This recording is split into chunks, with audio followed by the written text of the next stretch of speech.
The Spitfire is a legend. Today, 60 years after it first entered service with the RAF, it still turns heads and raises emotions with its classic lines and the full-throated roar of its Merlin engine. But the Spitfire was more than just a good-looking aircraft. It was a killer, a fighter of immense character that became the chosen mount for many of the best fighter pilots the RAF could muster. But perhaps most important of all, the Spitfire's design allowed it to be developed constantly throughout its 10 years of manufacture. Bigger engines, more power, and improved armament kept the Spitfire in the front line well after its contemporaries had disappeared. It is not surprising, therefore, that every fighter to carry the RAF roundels since the war has been compared with the Spitfire. The genesis of the Spitfire's success lay in the abilities and leadership of two men. R.J. Mitchell, the chief designer of supermarine aviation, and Henry Royce of Rolls-Royce engines. Their relationship had begun during the preparation for the 1929 Schneider Trophy race. Air racing was hugely popular, and the Schneider Trophy was the blue ribboned event in the racing calendar.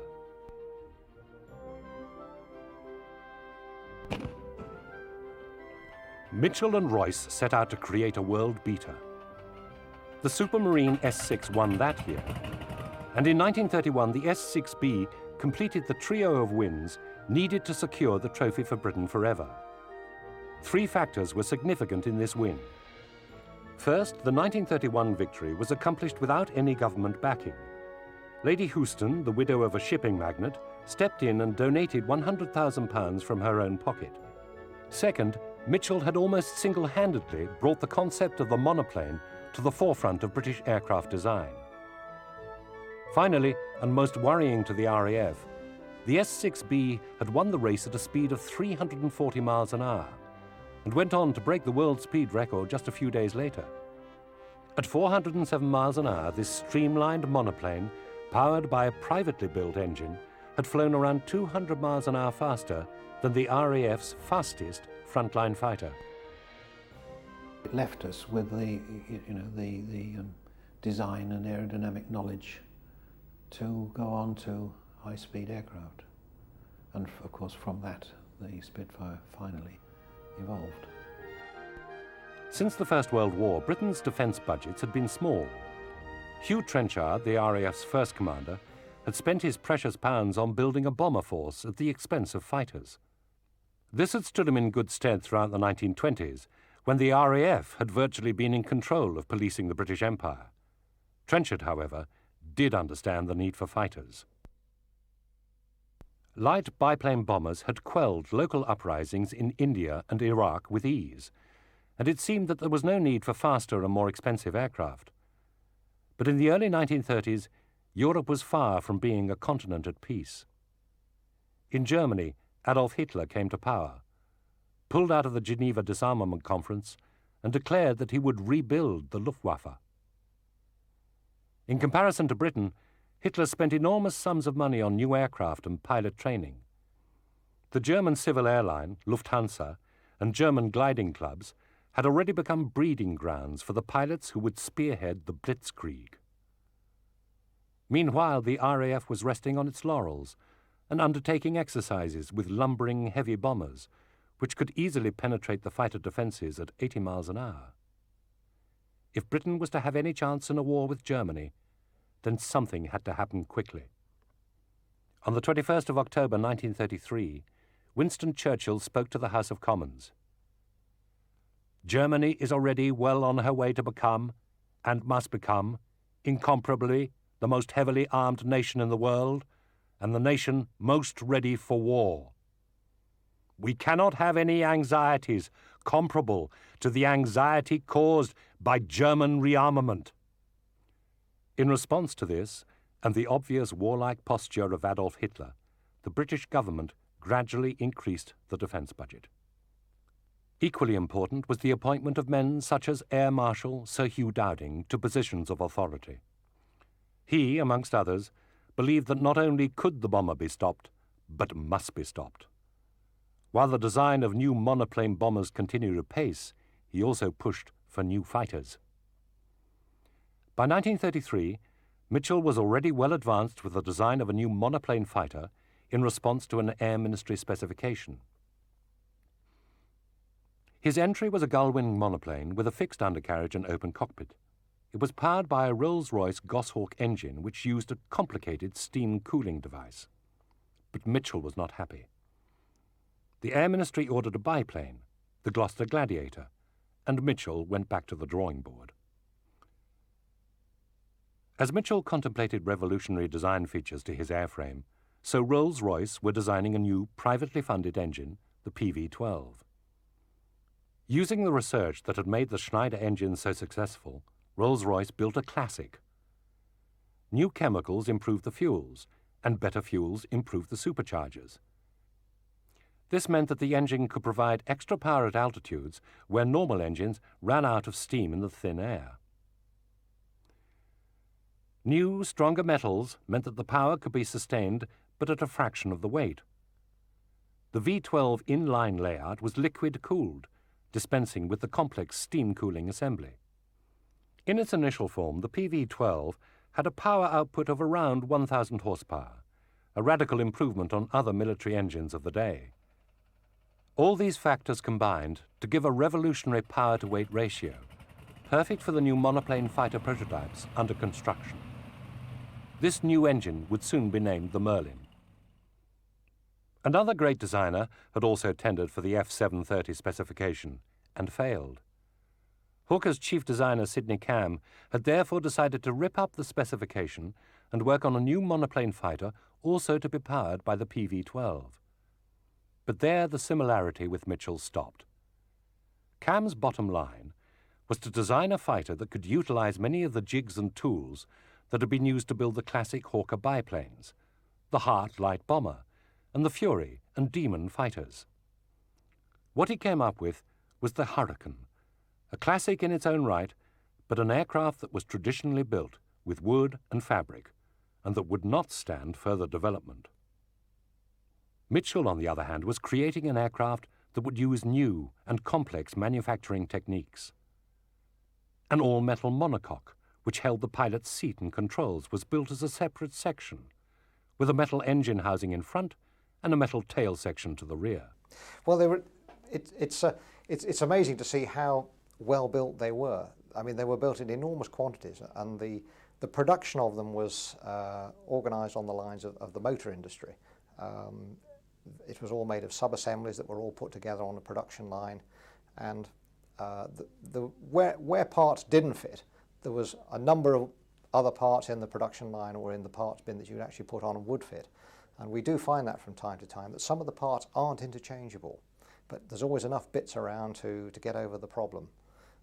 But the workmanship, by and large, was pretty good, because it all had to be inspected before the aircraft was accepted by the RAF. It had to be inspected and passed off, so there was a certain standard they had to meet. The most radical departure of all, though, was the wing.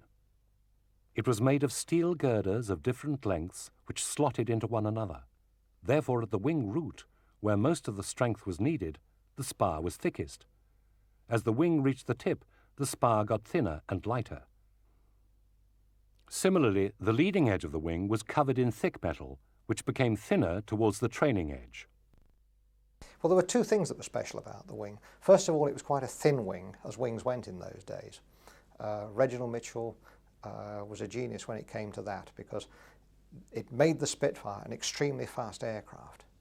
The second major point with the wing was the elliptical shape. Now, that was done specifically to accommodate the 4 guns on either side, and the elliptical shape enabled you to spread the 4 guns across the wing, and you had the depth behind the main spar to accommodate the guns.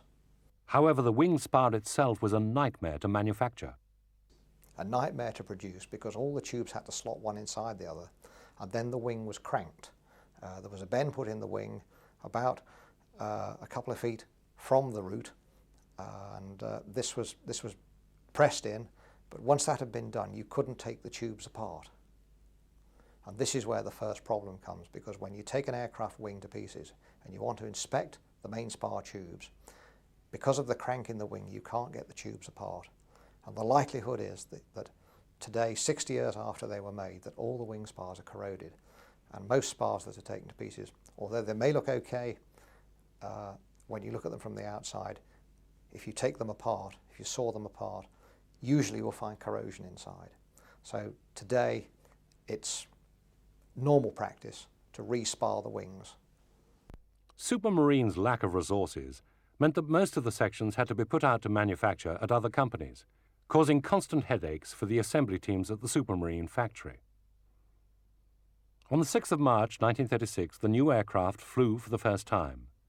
The pilot, Mutt Summers, was happy with the first flight, but much work was still needed before the aircraft would be battle-ready. That night, Summers and Supermarine test pilot Jeffrey Quill flew to Brooklands. In the hangar there was the prototype of the Hurricane, which had flown just 4 months earlier. Both aircraft had begun the process that would make them world beaters. The timing of the first flight was somewhat ironic, as the next day Hitler's troops entered the demilitarized zone of the Rhineland, his first defiant act against the rest of the world. The clock had begun to tick towards war. The new aircraft was called the Spitfire, the name originally chosen for the unsuccessful gull-wing monoplane. Mitchell himself did not seem happy with the name, but he was aware that the aircraft was going to be a success. He would not, however, live to see his creation fulfill its destiny. Mitchell died from cancer in 1937, leaving a legacy which would make him recognized as one of the greats of the aviation industry. Mitchell's place as chief designer was taken by Joe Smith, who had previously been head of the structures department. He set about turning the aircraft from a prototype into a service fighter. Under Joe's guidance, the weight of the airplane more or less doubled. The engine power doubled. Its speed went up by nearly 50%. And other aspects of performance improved, a rate of roll and rate of climb and things like that, all improved because they had to. I mean, we had to keep in front of the enemy all the time. In June 1936, Supermarine received an order for 310 Spitfires, the biggest contract in the company's history. A production line was set up at Woolston in Southampton, and the first production aircraft began leaving the factory in June of 1938. By this time, the Spitfire's performance had been fully developed. Powered by a Merlin 2 engine, it could achieve a top speed of 362 miles an hour and climb at 2,500 feet per minute to a ceiling of 32,000 feet. This put it at the forefront of military aviation technology. The first squadron to receive Spitfires was number 19 at Duxford, but the production line was slow. It was originally intended to get all the first 310 aircraft in service by March 1938. However, the production problems meant that only 2 squadrons were operational by the beginning of 1939. That year, a further 8 squadrons were equipped, bringing the total to 10 by the outbreak of war. Student pilots couldn't wait to get their first experience of the new aircraft. When you get into a car, you strap yourself in. Well, you're strapped into a car. When you climbed into a Spitfire, you strapped the Spitfire onto you, and you became part of the Spitfire, and the Spitfire became part of you. 2 surprises. One was that you'd been trusted to take this single-seater fighter out and fly it around. The jump from the Harvard to the Spitfire was immense, but that was the first surprise, that you'd actually been entrusted to do this. And the second surprise was that you could actually do it. Growing confidence from the first takeoff onwards. It was kind to young and ignorant airmen. So we each tootled off to somewhere in the middle of the country and were shown the Spitfire and said, "There it is, take it away." So that was quite amusing because you probably know that to get the undercarriage off you had to work. It didn't come up by itself. You had to lever like a brake handle, and you pumped this to and fro. So when you took off, you started with your right hand on the stick and your left hand on the throttle. You shoved it forward. When you got off the ground, you had to change over and hold the stick with your left hand and pump with your right. The result was that when one went forward, the other went back. So when you saw somebody off on his first sail, inevitably, once the wheels began coming up, it would hunt up and down like this. But even by September 1939, there were still problems to iron out. Therefore, when the air component of the British Expeditionary Force went to France within days of the declaration of war, the Spitfires stayed at home and did not see combat for a full 8 months. On May the 10th, 1940, Hitler's forces blasted into Belgium, Holland, and France. The British fought back, but suffered crippling losses. It was awful.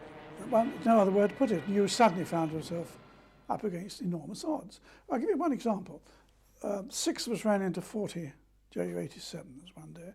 We shot down 14 of them, and they ran off. Now, as we left, we were out of ammunition, another 150 87s came in. It was that thing. We were never overawed by the Germans. We were certainly outnumbered. By the end of May, the British had retreated to a small pocket around the French coastal town of Dunkirk.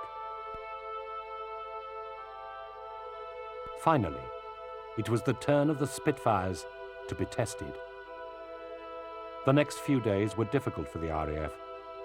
They were flying at the limit of their range, and Dowding was still trying to conserve his fighter strength for the decisive battle that lay ahead. As it was, over 2,500 sorties were flown across the Channel in 9 days, and many German aircraft were shot down while attempting to bomb and strafe the beaches around Dunkirk.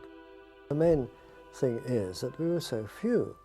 When you remember how far we had to fly, because of our endurance, we didn't have long-range tanks. We could only have perhaps an hour, perhaps less, over there. And to try and keep that up in May, which is sunshine from 5:30 in the morning till, 10, 11 at night, how could we be there all the time? As Britain licked her wounds, Dowding began to calculate how he would make up the severe losses suffered during the previous month. 432 Spitfires and Hurricanes had been lost, leaving Dowding with just 331 frontline fighters. Even worse was the loss of irreplaceable pilots. Although we did suffer casualties, it was a situation where higher command could withdraw if they wanted to. Whereas if it had been a Battle of Britain, all the stops had to be pulled out all the time. And without our experience of Dunkirk, the casualties would have been very much higher. The Germans had this experience in Spain. They knew exactly what they were doing. They knew about fighting. We were absolutely didn't know a thing. So it was just as well it was short and sharp. We quickly learnt the Germans' tactics were good. And we'd been taught to fly World War I tactics, tight formations of Vic, to show that we were well disciplined in the air, I suppose, as much as anything. Actual fact, it was a recipe for disaster. We could have been killed, and we were, picked off. The Germans used to pick us off one by one. We weren't looking behind us. So quickly we learnt the Germans' way of weaving. So then we could always keep looking behind us. We learnt to take our collars and ties off, because we used to wear the tight Van Heusen collar and honour thing, which incidentally killed a lot of people. When they went in the sea, the collar tightened up. So we learnt that trick, to take it off. Also, by taking the collar off, you could turn your neck more. That is why we learnt more and more looking behind us. Angels 20.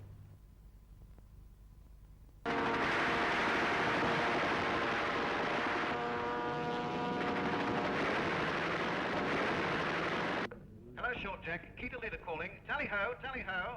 High calls with 109's dead ahead. My God, there's hundreds of the baskets. Never seen so many. During the afternoon, more than 300 Spitfires and Hurricanes hacked the German formations. 56 bombers were destroyed, and dozens more returned to base with dead engines and dying crews. The route from London to the Channel was littered with German aircraft and German ambition. The date became known as Battle of Britain Day. It was the greatest day yet for fighter command, and for the few who had contested the battle. The invasion was postponed and then cancelled altogether. Britain would still suffer under a terrible onslaught of bombing raids, but the mainland was secure. Pilots remember the battle in many different, intensely personal ways. The Battle of Britain afterwards has become a famous thing just because of the words, apart from anything else. And looking back, it was a very important occasion, and yes, it did save us until the Americans came in. But at the time, everybody was at war. It just happened that we were the people, the Air Force at the time was in the thick of it, and other people weren't. But they all knew that, I mean, people are getting prepared to defend the beaches. They'd be just as heroic as we had been if they'd been attacked. It wasn't until afterwards it was realised quite how important the situation was. Being dead tired, really tired. I don't mean just tired, one was really tired. It was a funny feeling. Perhaps it was being on readiness when you weren't actually flying, but one was tired. And it's very hard to tell people this. Don't say you're exhausted, you're not, but you're very tired. I think luckily I had to do most of my fighting when I was a young man. I wouldn't like to do it as an older man. Waiting for that telephone to ring was the most exhausting part of being a fighter pilot during the Battle of Britain. When it rang, the message may be, the naffy's here with tea, which was you enjoyed the tea, but somewhat shattering. When it rang and you were scrambled, it was a wonderful relief. Once you were strapped in the aircraft, in it, then you felt, you know, we're on our way, we're doing something. So tension and tiredness, you know, very much linked together. By 1940, the Supermarine factory was working to capacity. Spitfires were being turned out in their hundreds. But towards the end of the year, disaster struck. In September, the Supermarine works at Itchen and Woolston were badly damaged by bombing raids. Working out of new headquarters at Hursley Park near Winchester, the Spitfire design team and management drew up a plan to disperse production across the south of England. Lorries came along and picked up everything that was undamaged and a lot of stuff that was damaged, and took them away quickly. I mean, we took over bus stations, and we actually took over a laundry in one place, a factory which made steamrollers and all sorts of things. And within a couple of weeks, aircraft were actually coming off the line again. And I don't know exactly. There are some records of this, and I don't know exactly how long it took. But it wasn't very long before the production was up to standard again.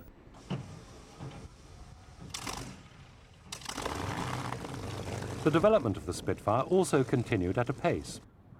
Uprated engines, pushing the speed to 375 miles an hour, powered the Mark II that appeared at the end of 1940.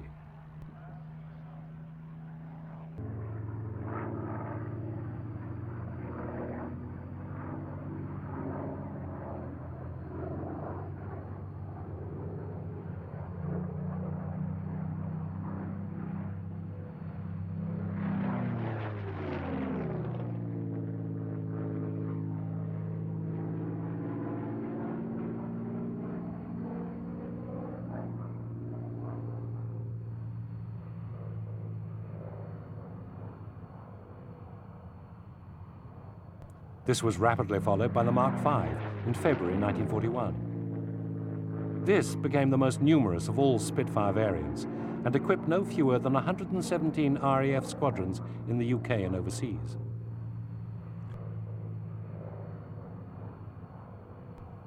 When the Mark V became available, Fighter Command went on the offensive. They had been on the defensive since the Battle for France, and it was felt that pilots needed experience of taking the war to the Luftwaffe. Small formations of bombers, escorted by fighters, were sent over France to tempt German fighters into the skies.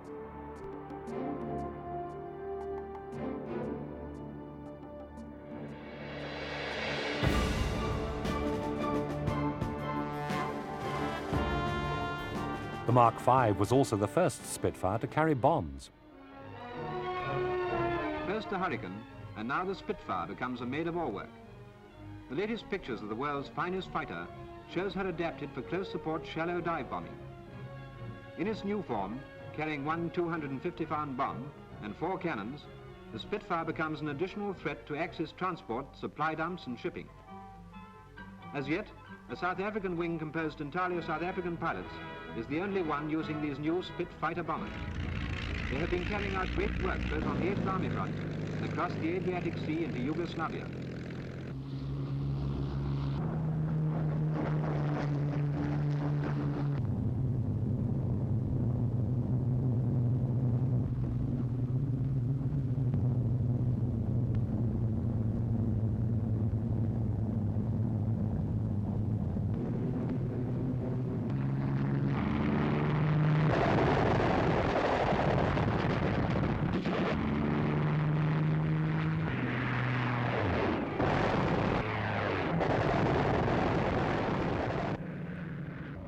At the end of 1941, a new menace appeared in European skies. The Focke-Wulf 190 had a profound effect on fighter command.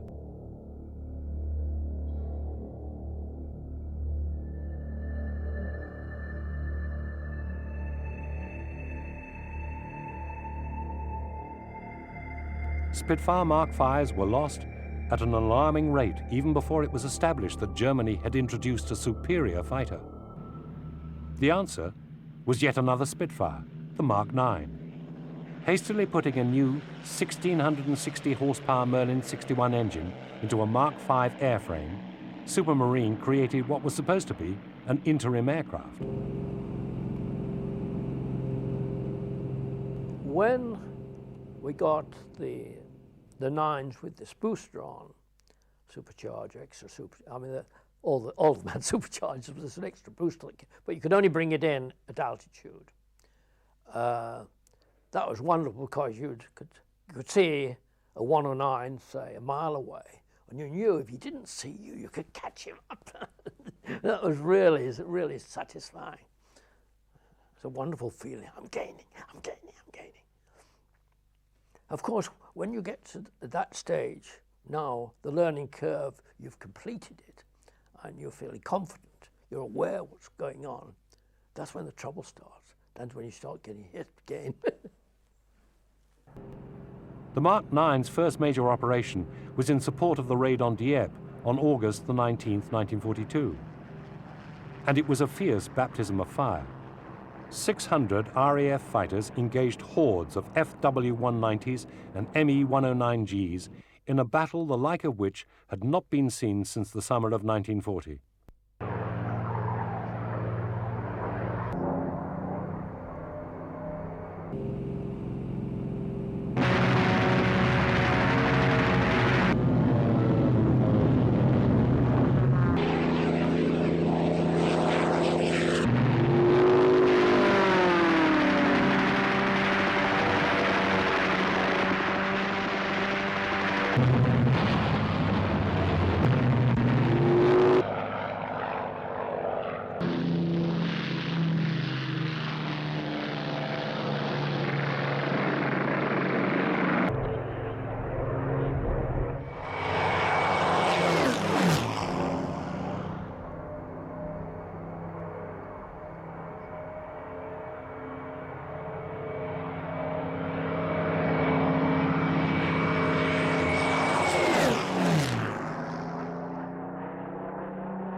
The Mark IX stayed in service with the RAF until after the end of the war, a remarkable feat for a stopgap aircraft.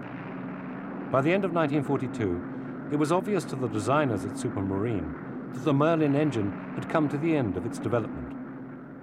For some years, they had been experimenting with a new Rolls-Royce engine, the Griffon, which had been developed directly from the old R-series engines of the Schneider trophy aircraft.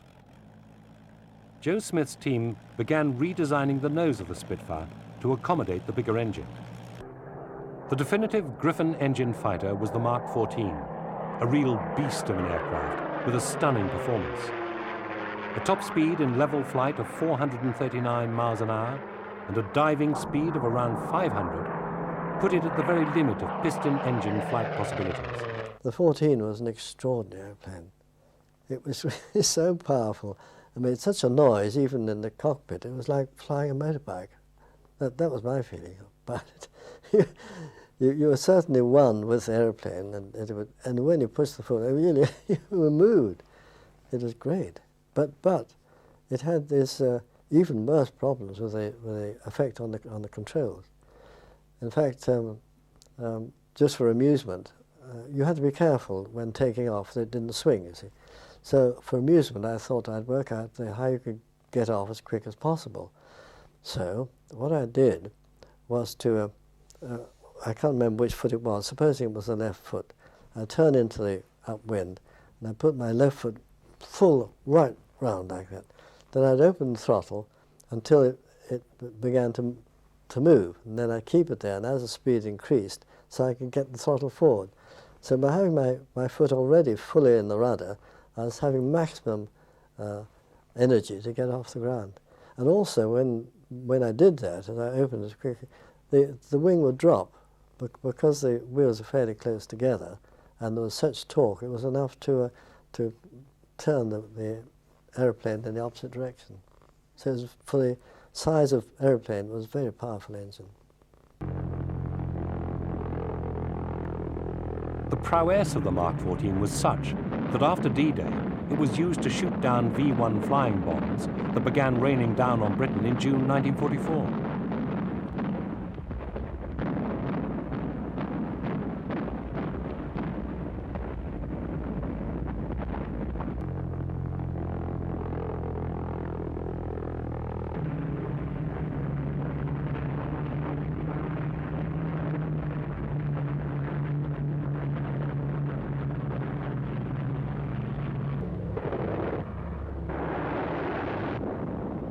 One example also gained the first victory over a German jet fighter. The continuous development of the Spitfire over the war years meant that they could be used for other roles. Photographic reconnaissance was a vital task, which was undertaken later in the war by the Spitfire PR-19. This was a development of the 14, but without armament.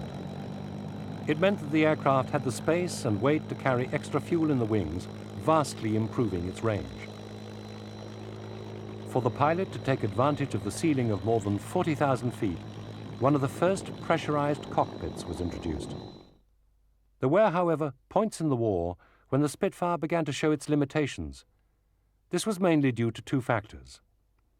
First, the Spitfire fighters always suffered from short range.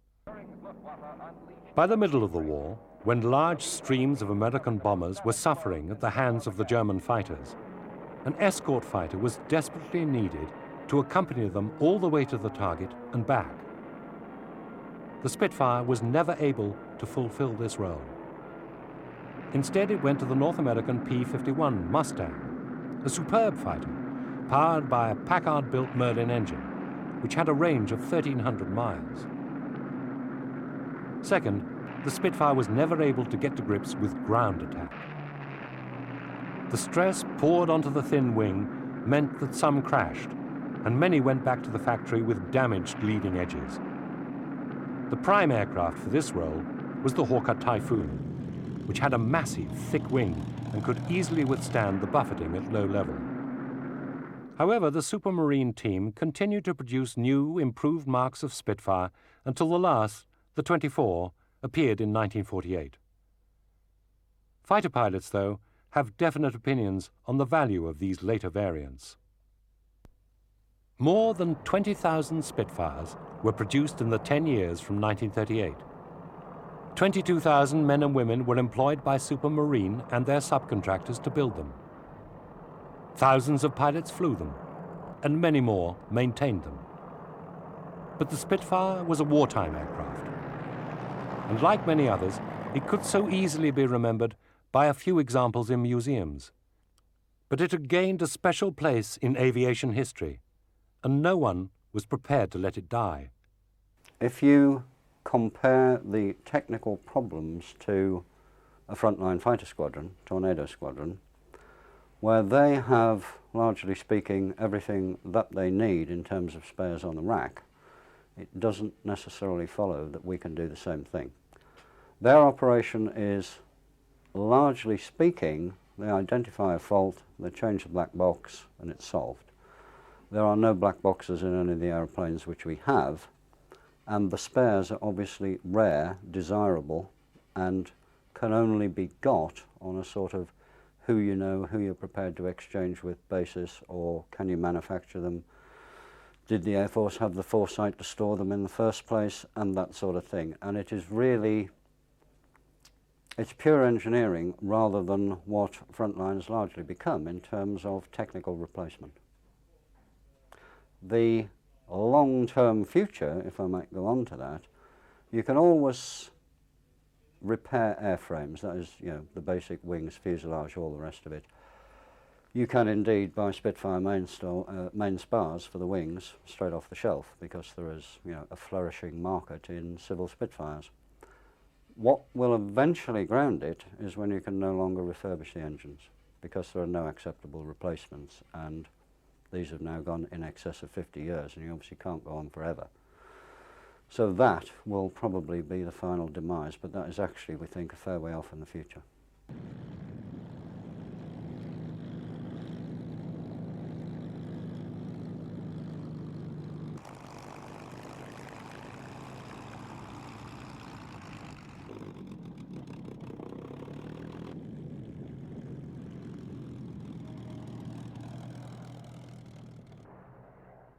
The popularity of the Spitfire in the present day, and the enthusiasm for it wherever it performs, and the books that have been written about it, truly amaze me. Because probably even in 1950, if you'd said to me, was this going to happen, I'd have said no.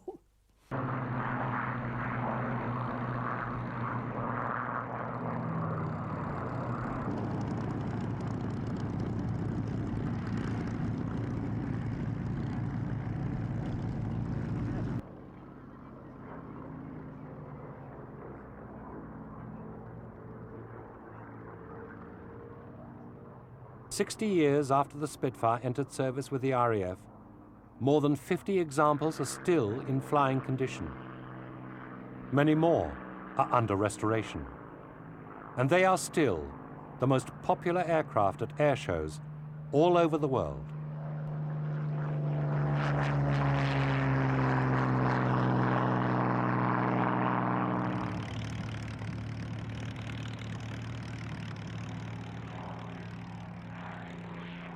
Like a boat.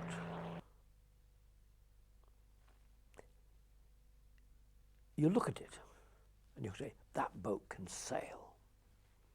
You look at a Spitfire, you can say, the Spitfire will fly. It's got to be a wonderful aircraft. And so I think even designers of the future can look at it and learn something from it, because if a thing looks right, it normally